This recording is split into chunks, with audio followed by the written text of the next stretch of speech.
অনেক বেশি বৃষ্টি হওয়ার জন্য দেখুন আমার বাগানের কি অবস্থা আর কত বড় ক্ষতি হয়ে গেছে আপনাদের দেখাবো। এইখানে এই চন্দন জবাটা যে বড় গাছ হয়ে গেছে, আর এখানে কন্টিনিউ 1-1.5 মাস ধরে বৃষ্টি হচ্ছে, এর টবটা ভেঙে গেছে দেখতে পাচ্ছেন। আর শিউলি গাছেরও টবটা ভেঙে গেছে। তো প্রচুর হাওয়াও চলছিল, বৃষ্টিও হয়ে যাচ্ছিল একভাবে।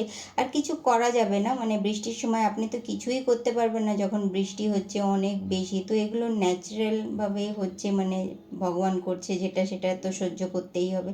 তো দেখে নিন এখানে দুখানা ভালো টব ভেঙে গেছে। আর মাটির যে টবগুলো থাকে সত্যিকারের গাছের জন্য খুব ভালো, কিন্তু ভেঙে গেলে আর কি করা যাবে। কিন্তু এখানে এই দুটো ক্ষতি ছাড়াও আরও বড় ক্ষতি হয়েছে, সেটাও দেখাচ্ছি এখন আপনাদেরকে। গাছগুলো প্রচুর বড় বড় তো হয়েছে, আর এখানে ঢুকতেও ভয় পায় অনেক সময়, মানে এত ঝোপালো হয়ে গেছে।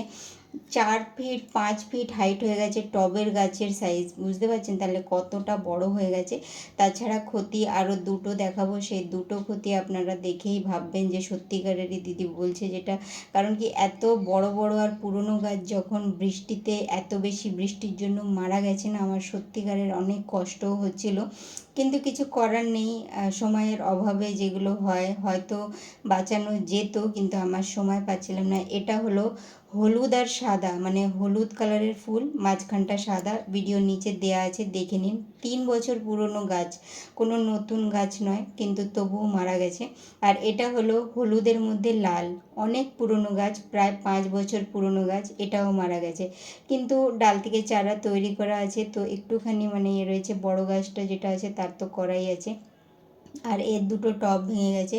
তো সত্যিকারেরই মনে খুব কষ্টও হচ্ছে। তো আমি এর পরের যে ভিডিওগুলো আসবে শর্টসে, এগুলো ঠিক তো হবে না, কিন্তু এর টবগুলো তো ভালো আছে, যে গাছ দুটো মরেছে আর কি। তো এর টব দুটো ওই গাছ দুটো বসিয়ে দেবো, সেটা আপনাদের সঙ্গে নেক্সট ভিডিও আসবে, দেখে নেবেন আপনারা।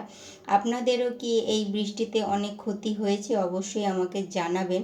হয়তো একটু বাঁচানো যেত গাছগুলোকে আগে যদি আমি দেখতে পেতাম, কারণ আমার এখানটা প্রচুর গাছ হয়ে গেছে। আর এখন যেহেতু অনলাইন বিজনেস চলছে, তো আমি সময় করতে পারি না। বর্ষার মানে এত বেশি বর্ষা হয়ে যাচ্ছে যে সব দিকে দেখাও সম্ভব হচ্ছে না, যার জন্যই এই অবস্থা। আর সব কিছু কিন্তু নিজে হাতেই করতে হয়, আমার কোনো রকম হেল্পার নেই, আমি সবই একা নিজেই করি। সংসারের সব কাজ সামলানোর পরে বাগান করতে ভালোবাসি, তো সেই জন্য বাগান করার জন্য এই সব। তো দেখে নিন, আপনাদের সঙ্গে তো ভিডিও দিতেই থাকি, তো আপনারা জানেন। তো দেখুন এই পুরনো পুরনো গাছ মারা গেলে কতটাই কষ্ট হয়। ধন্যবাদ ভিডিও দেখার জন্য। চ্যানেলে নতুন থাকলে সাবস্ক্রাইব করে নিন।